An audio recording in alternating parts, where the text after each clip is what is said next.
بودكاست شبابك يا بلد.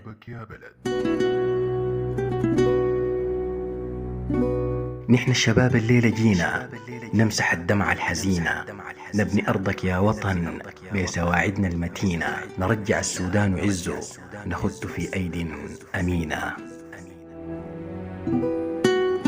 طبعا أنا مستغرب جدا عشان من خلال متابعتي لمواقع السوشيال ميديا الأيام الفاتت لاحظت لعدد كبير من أخواننا المصريين وهم بيتنمروا في السودانيين في مصر، مستغربين جدا كيف نحن في حرب والجالية السودانية كل يوم أفراح وحفلات وبازارات وعايشين حياتهم ولا كأنه في شيء حاصل. طيب يا صديقي العزيز، أحب أقول لك نحن شعب طيب جدا وعمر البسمة والفرحة ما فارقتنا مهما يحصل. نحن شعب بيتغلب على الأحزان بالأفراح، ودائما عندنا يقين أنه كل اللي بيحصل فينا ده لخير. وكمان كل الناس اللي انت الآن بتشوفها فرحانة هي ممكن تكون أكتر ناس اتضررت من الحرب دي، بس اليقين في ربنا عمره ما فارقهم.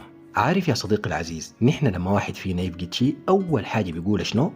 لخير. عشان كده ما بنتحسر على أي شيء، وعارفين أنه الدنيا آخركم تراب والعوض من ربنا دايما قريب، ولو ما كان في الدنيا أكيد حيكون العوض في الآخرة. السوداني معروف في كل مكان بصفات كثيرة شديد، أهم ما يمكن يكون الزهد والورع، وما عشان نحن في مصر وفقدنا كل شيء نعيش في حزن، بالعكس نحن بنحاول نفرح بأبسط الأشياء وما بندي مجال لشيء يزعلنا مهما كان.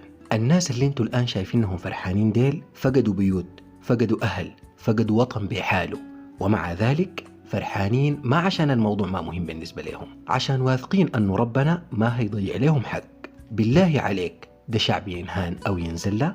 لا والله، الشعب السوداني ده من أطهر شعوب الأرض، ودايما ثقتنا في ربنا ما لها أي حد. وما تستغربوا في فرحنا، نحن شعب لا يعرف الحزن له طريق، وكل اللي بيهمنا في الدنيا دي نعيش مبسوطين ونرضي رب الدين.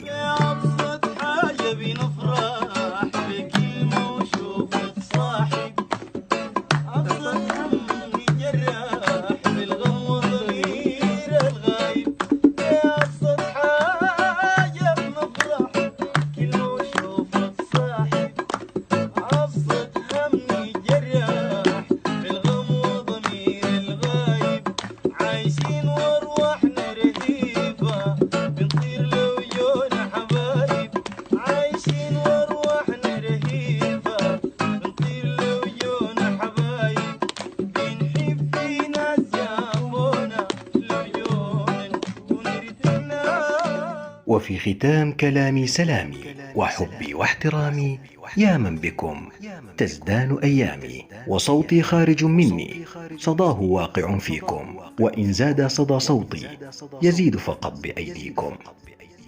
أرجو المشاركة.